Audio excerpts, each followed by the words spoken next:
Yo, we up here with another episode of Dark TV. This the podcast, late night inside prison walls. I got my man Problem Child, man, from way back in the days, man. We just gonna give y'all a couple elaborate stories, know what I'm saying? What be going behind these walls, man. Can you give us like one of your craziest situations or moments that you done had behind the wall? Oh man, craziest moment. That ain't real hard. I remember the situation where this brother ended up murdering a girl in the cafeteria. Oh man, so go ahead. So you know about that situation that happened at Smith then? Yeah, I was there at the time that it happened, man. That dude happened to be a pretty good dude as far as I'm concerned. You know what I mean? Like, I hate what happened to him, and I didn't know that he was emotionally unstable like that, but his character speak pretty decent for us, like the way he carried himself around us.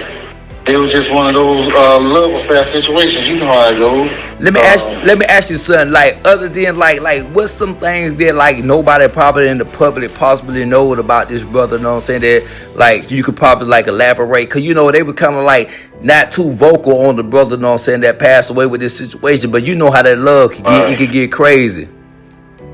Right. Well, I mean, of course they try to fix it to make it sound as feasible as possible to the public. But it was just one of those situations where I don't know what the public really knows about it, but I just not know. Let me ask you something, like just the everyday life of this brother, you know what I'm saying? Did it seem like he was uplifted, or was he a hustler in there, or was he one of the dudes running bags, or like was he robbing in there? I mean, like, what was his demeanor, you know what I'm saying, inside of there? What type of dude this was? The brother just thought he was a lady man, pretty much. You know what I mean? He enjoyed talking to females, whether on the phone or, officers, at large. He carried himself. He real quiet. He stayed to himself. Of course, he was affiliated or whatever, but that ain't really, that everybody's affiliated in here, some shape, form, or fashion. No doubt. The brother really was decent. What was he affiliated with? He was a Crip. Okay. He was 60. Okay, cracking, cuz. Okay, go ahead on. Yeah, but he like I said again, as far as his character, you wouldn't know. You wouldn't know he was Crip. He wasn't there one of he knew who he hang with. He wasn't a bad person. Overall. He wasn't there one of them local Crips. You saying? Right. No doubt. For the most part, the brother stayed to himself, stayed in his room. He went up there. He went to work. Like I said, every chance he got, he won't holler at the ladies. And that's how I suppose him and this lady ended up, crossing each other's path. And just so happened, you know how it goes with the prison guards. They're not always as loyal as, they have their ulterior motives. No doubt. The lady, after knowing him for a certain amount of time, I guess they had, got familiar with doing business with each other. Her boyfriend from another prison ends up coming to that prison. Okay. And so, of course, in order to cover her tracks, she tries to fire the dude in question, get him out of the kitchen, to get him out of the surrounding area. And that is what turned the ordeal. Oh, hold on. This was her boyfriend or baby daddy or somebody like that from the street. I mean, what exactly was it? I couldn't say whether they had children together or not, but I knew that they were affiliated with each other. Yeah, because they kind of like on the news kind of try to paint it like, I'm saying, that the dude had kids with her. One media said that, the other said it was just a person that she had dealt with on the streets. But go ahead, elaborate a little more. Well, neither one of those are possible when it comes to those type of relationships, because anything can happen. Of course, children are made in prison all the time. Oh yeah. So, but I just know that when this other individual involved came to that prison, she tried to cut her ties off with the dude who ended up being her killer. No doubt. After trying to cut ties with the dude, he went into, I guess, a lover's fit, or however you want to look at that, and he took the girl's life, and he took his own. Let me ask you something. Did you see like it transpiring? Did you see the situation of him getting kicked out and him like getting into that mode or whatever? I mean, could you see it coming or anything like that? Okay, well, we was on the same dorm, so you can tell when a person is disturbed. Their mood changed, their demeanor changed. Things got kind of dark about the brother. He had issues. Of course, he didn't just sit down, which he probably would have if given the opportunity. But he didn't just sit down and just pull up on me like, "Hey, look, this what's going on." But he had several affiliates that he did speak to about it. And of course, when people not really concerned about you like they should be, they just laughed it off. You know what I mean? Just smoke weed, getting high with him. Exactly. They didn't really take the brother verbatim. But he definitely said that that's what he was going to do. He was going to, put an end to it all. That's crazy. So let me ask you, let me ask you this. I've been out the system for a minute. How common it is to have a firearm in a level 5 security camp? Well, how common is it? Well, without crossing no line, bro, let's just say that anything can happen when it comes to that. No doubt. It's no secret that, you can just look online and see brothers all the time. And they had all levels of security, medium security, level 5, they had all types of prison. So things happen. If they can get one, thing in, they can probably get the other. I think what it boils down to is that the mind state of the person who, getting in contraband and things on that level. You know what I mean? Like, it's rare to hear about things like that, but who's to know what's really going on? You know what I mean? Yeah, because I know one time I was looking at New Orleans, prison system, and it was like, man, it was like nothing for it, They have automatic weapons inside the prison system, It's like going down like that. Seemed like Georgia getting on that type of level also. We was just worried about knives and stuff like that. Now you got to learn, worry about firearms. Yeah, it's kind of like that in Mississippi, one farm, that Parchment. Yeah. I think the feds hit years back and they got like 7 or 8 handguns out of there. And actually they got it out of the lockdown unit to make it worse. But seeing that Georgia kind of pushing on up into that era. You know what I mean? And the way things are going behind here, I don't know if you knew about it, but recently just it hadn't even been a year ago, there was a war, not even a war, but a riot that broke out. And the police would end up getting involved, and they came into the system and they shot a couple of brothers. No, we ain't heard nothing about that. Elaborate a little more. Okay, well, Ware County, Georgia, a prison, Waycross State Prison. There, of course, that's a predominantly white area. You had like several black officers, but not as many as you had whites in administration or whatever. So, oppression happens, and then, you do it enough to a person. That's just like backing a dog into a corner. You do it enough, and the dog will eventually, fight for itself. And that's kind of like what happened. So many years of, the white man rule, basically. That's how you want to look at it. These guys, they tied up a couple of white officers, and kind of like took control of the prison for a little while until somebody found out what was going on, got involved, called the police. And the police came in, of course, like several brothers got shot. I'm surprised you didn't hear about that. No, it didn't make the news out here. I mean, we gonna have to keep this line open, man. It didn't even make the news out here. I mean, we didn't hear what people are talking about that situation. I do remember one brother calling me, was telling me somebody about they was on lockdown. One dude was bleeding to death or whatever situation they couldn't, But the prison went on lockdown and dude got shot and he was bleeding profusely. And because it was a riot situation, they were more or less, I guess, focused on containing the inmates than seeing about injuries and trying to tend to any medical needs. Did that dude pass away? No, he didn't pass away. Oh, thank God. Thank God for that. But that's like I said, those things would lead to a person being inclined to have a firearm or higher means of security in prison, because that type of thing, the personal attitudes that people, or the personal biases or racial biases that people come to these environments with, sometimes it doesn't always work well for a person who's just in here, doing time. You may be victimized just because you're black, or somebody may not like you because of, your culture, whatever. And those things happen. And I hate to cut you off, but for those people that's listening in, could you even elaborate on how long have you been down? Oh man, I've been down since 1999. Man, I had an armed robbery charge, my first armed robbery charge ever. And I had it happen to get into it in Gwinnett County.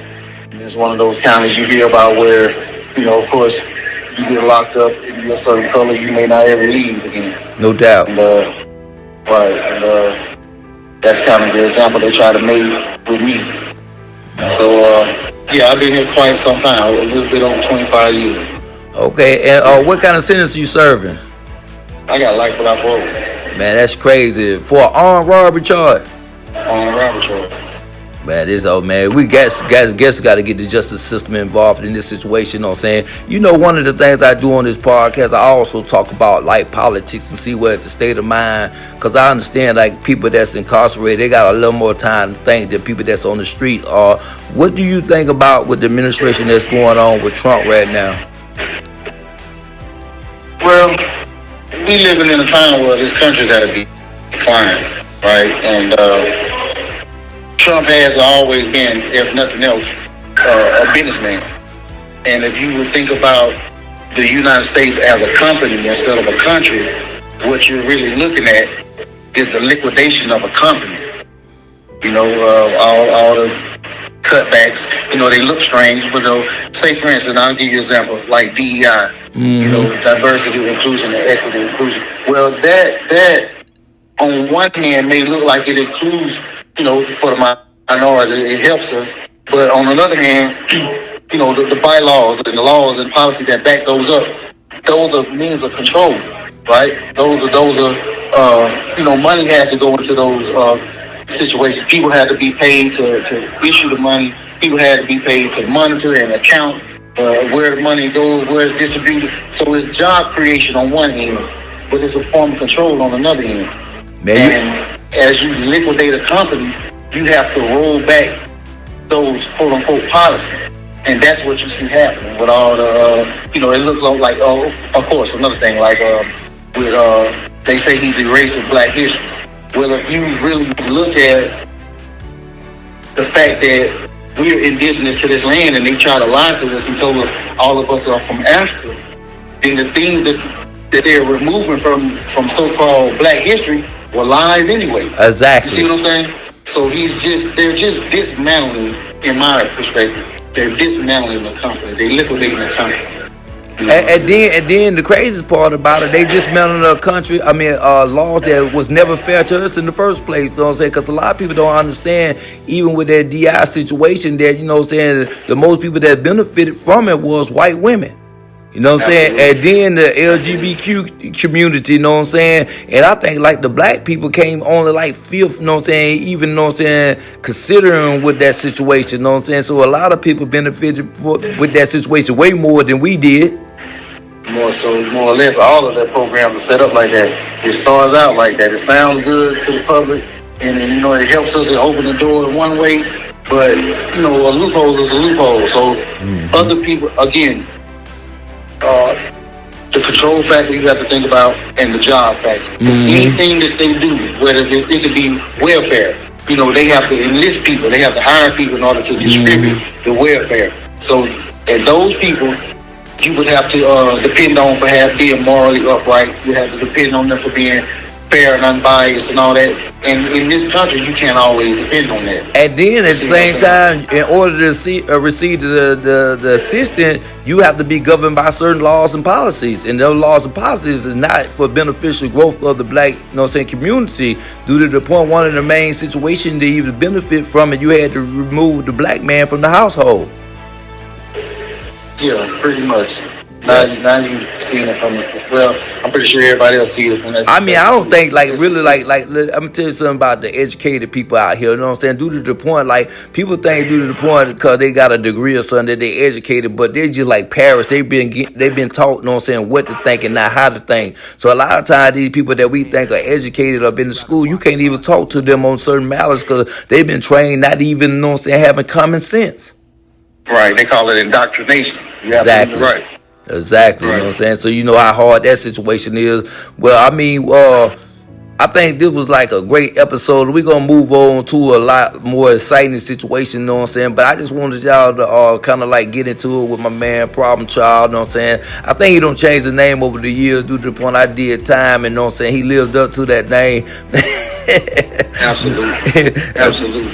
Exactly, you know what I'm saying? But he's a very intelligent individual. We're gonna take this media and take this I say communication, you know what I'm saying, to be able to elevate him and free him, you know what I'm saying, from his boundary, you know what I'm saying. His mind already been mentally free, so, you know what I'm saying, we got to physically, you know what I'm saying, free your brother, you know what I'm saying. And I think a lot of policies are coming in play, you know what I'm saying, to make those changes, you know what I'm saying, to free a lot of these brothers that been unjustly incarcerated, you know what I'm saying. Not saying that they didn't do anything wrong, but they didn't deserve that type of punishment. I feel like, you know what I'm saying, the punishment, you know what I'm saying, I mean the crime should fit the punishment, or the punishment should fit the crime.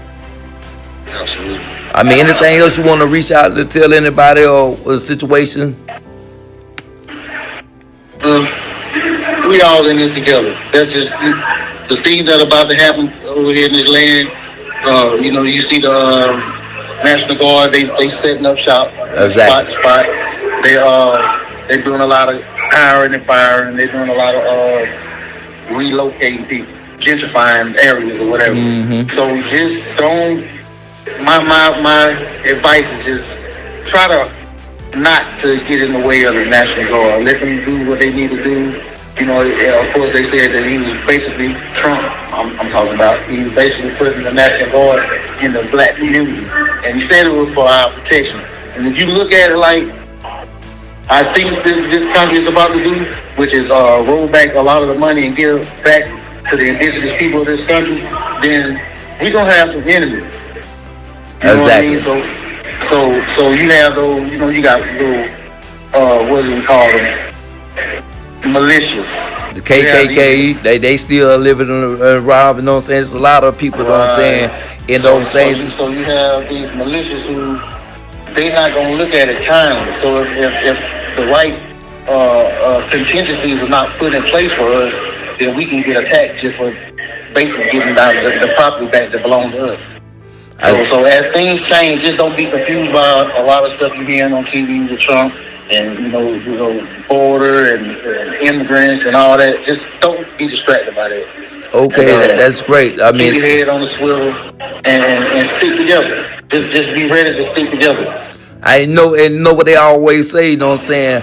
A friend of my friends is a friend of me, and a enemy of my enemy is a friend of mine. You know what I'm saying? So you know what I'm saying? You gotta like understand that even Trump is like the enemy to them. You know what I'm saying? They really, so you know what I'm saying, it gotta be a friend to me if we have the same common enemy. You know what I'm saying? Which is the DOJ, the Department of Justice, you know what I'm saying? Which kind of get crazy, but we're gonna move on, you know what I'm saying, from this situation. And next story, I'm gonna let you elaborate a little bit, but I want you to think about it. But the next story I wanna bring forth to the people, you know what I'm saying, is how to survive prison, because I know a lot of people want to know how to survive prison. So on our next episode, my man Problem Child, you know what I'm saying, he done did almost 30 years, you know what I'm saying, and he gonna give y'all, you know what I'm saying, an example of how to survive, you know what I'm saying, these situations, you know, and not be a victim, because there's a lot of people in there that didn't come home from these situations.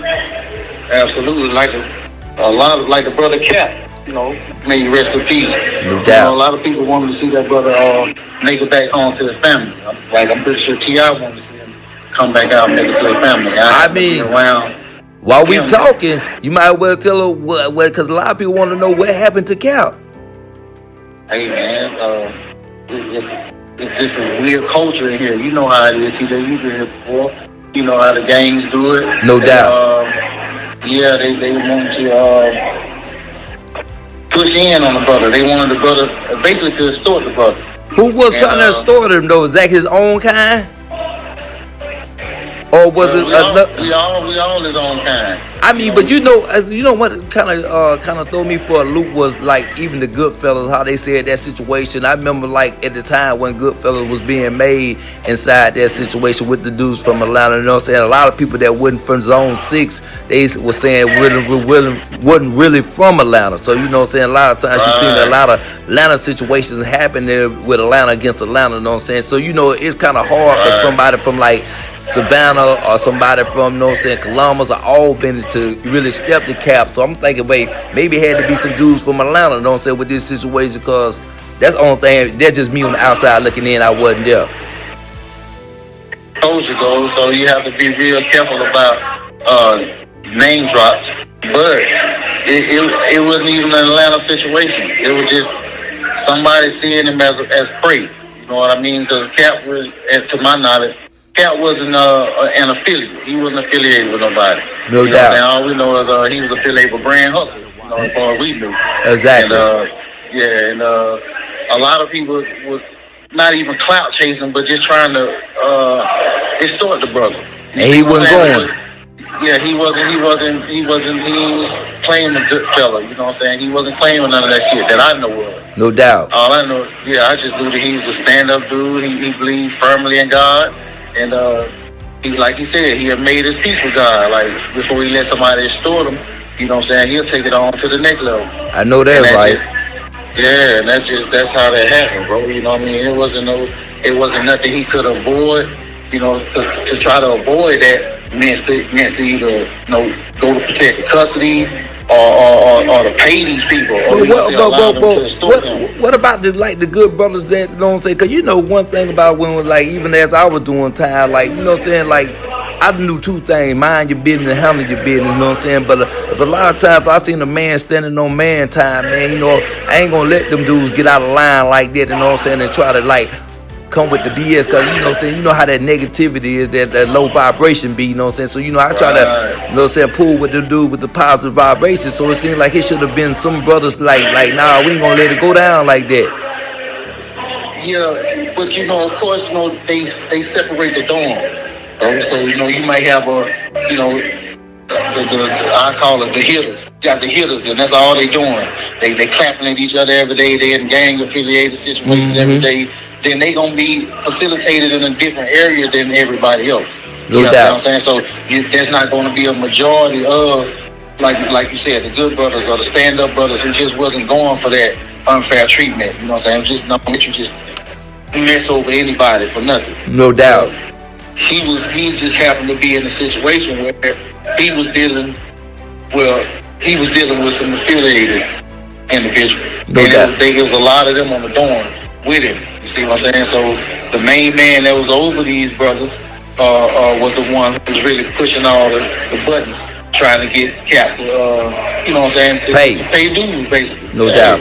And and it wasn't a widely known thing. It wasn't like Cap was running around asking for help or nothing. No doubt. It wasn't like he was going, you know, moving from affiliation to affiliation, trying to get somebody to back him up or nothing. It was just him on his own, and so it happened so quick. No doubt, spontaneously. That nobody really had an opportunity to try to, even if the brother would have listened, which, you know, I don't even know if the brother much of a thought. You know, if you're trying to extort somebody, then you really don't care about what somebody else's input is anyway. You see what I'm saying? No doubt. It was just one of those situations where Cap bucked them boys. You know, he wasn't going for it, and they sent the shooters out. That's crazy, man. Yeah, man, I hate that I heard about that situation, you know what I'm saying? I did time with Captain Smith, you know what I'm saying? For a brief hour, we went in the dorm, but you know what I'm saying, I knew of him, and I knew of T.I. before T.I. was even famous as she is now. Because he was, you know what I'm saying, talking about that guy, you know what I'm saying? I really didn't know exactly who he was talking about, but evidently, you know what I'm saying, was somebody major, because he became be the king. So, you know, I hate that situation happened. But like, man, one thing about it, I know we can go on and on with these stories, you know what I'm saying? But I'm gonna bust this one into like two different stories, you know what I'm saying? We're gonna get back, you know what I'm saying, and tomorrow night, you know what I'm saying, same time, I'm gonna get some situation up below this, and we're gonna keep it rolling. Absolutely. All right, you know what I'm saying? That's it with Dark TV, you know what I'm saying, podcast for the night. I got my brother Problem Child on the line, you know what I'm saying? And we'll be back at you with the next episode, you know what I'm saying, tomorrow night. So everybody stay tuned, man. Stay tuned and stay alive. Absolutely. All right, no doubt, love, bro.